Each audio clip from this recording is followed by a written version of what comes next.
Le programme MOST, en fait, est un programme qui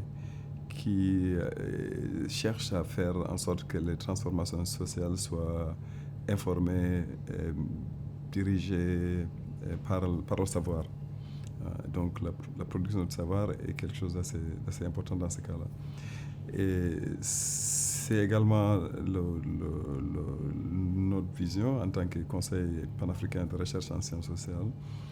Et ce que nous disons, c'est qu'il y a beaucoup de transformations qui sont déjà en cours au niveau de nos sociétés, au niveau mondial, au niveau régional et sous-régional. Et le défi numéro 1, c'est d'avoir une bonne compréhension de ces processus de changements sociaux et faire en sorte que l'on ait une compréhension aussi nuancée qui permet de tenir compte du fait que les acteurs de ces changements sociaux-là ont des perspectives différentes du changement lui-même et des objectifs qu'ils assignés justement au changement.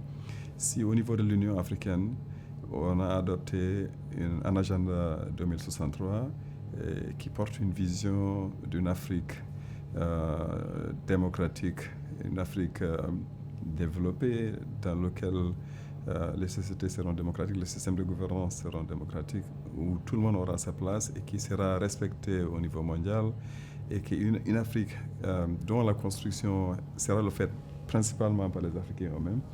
Eh bien, la réalisation de cette vision-là exige un certain nombre de changements à plusieurs niveaux, changements au niveau des politiques, mais ça exige également de la part de ceux qui nous gouvernent en particulier et les grands acteurs, une écoute et une bonne compréhension du fait que les jeunes Africains ont également une ambition de vivre dans une Afrique meilleure qui serait comme celle envisagée par l'Union africaine.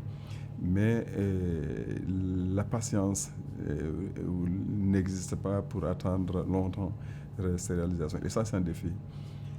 Et les jeunes expriment ce désir de participer, d'avoir une voix au chapitre, d'être acteurs de la construction de cette Afrique de demain et de la transformation de nos sociétés, de la réduction des inégalités, de la pauvreté et de la création d'emplois et des mécanismes de participation plurielle.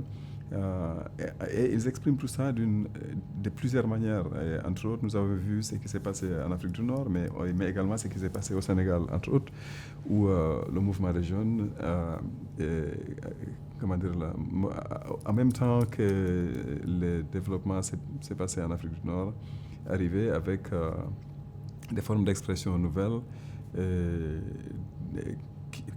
et l'expression aussi d'une ambition justement pour le changement, en parlant du besoin d'un nouveau type sénégalais. On aurait pu parler d'un nouveau type d'Africain qui serait informé par des valeurs universelles, des valeurs de démocratie qui,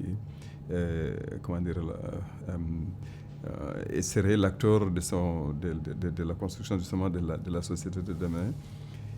Et ça ne s'arrête pas au niveau juste de l'Afrique du Nord ou du Sénégal. Ils ont inspiré, ces mouvements-là ont inspiré d'autres mouvements au niveau de Burkina Faso. On sait qu'il y a un régime qui a été en place pendant 27 ans, a dû céder la place justement à d'autres, et sous la pression venant d'un mouvement, entre autres, le Balai Citoyen et d'autres qui sont inspirés par les exemples qu'ils ont vus ailleurs, quoi.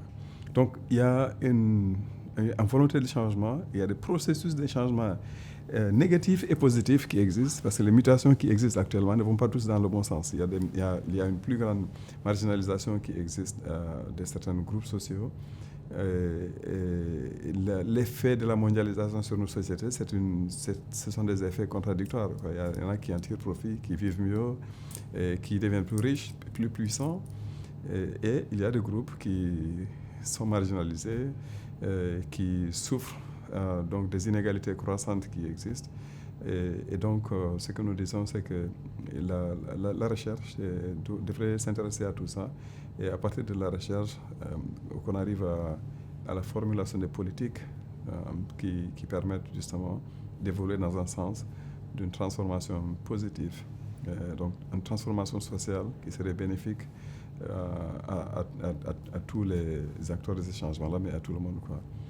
Et le MOST comme un organisme global de l'UNESCO qui est également global pourrait permettre justement de connecter les conversations en Afrique avec d'autres qui existent ailleurs et faire en sorte qu'il y ait un échange d'expériences et une contribution justement de toutes les régions par rapport à justement la conceptualisation déjà de cette société d'avenir, mais également à sa réalisation.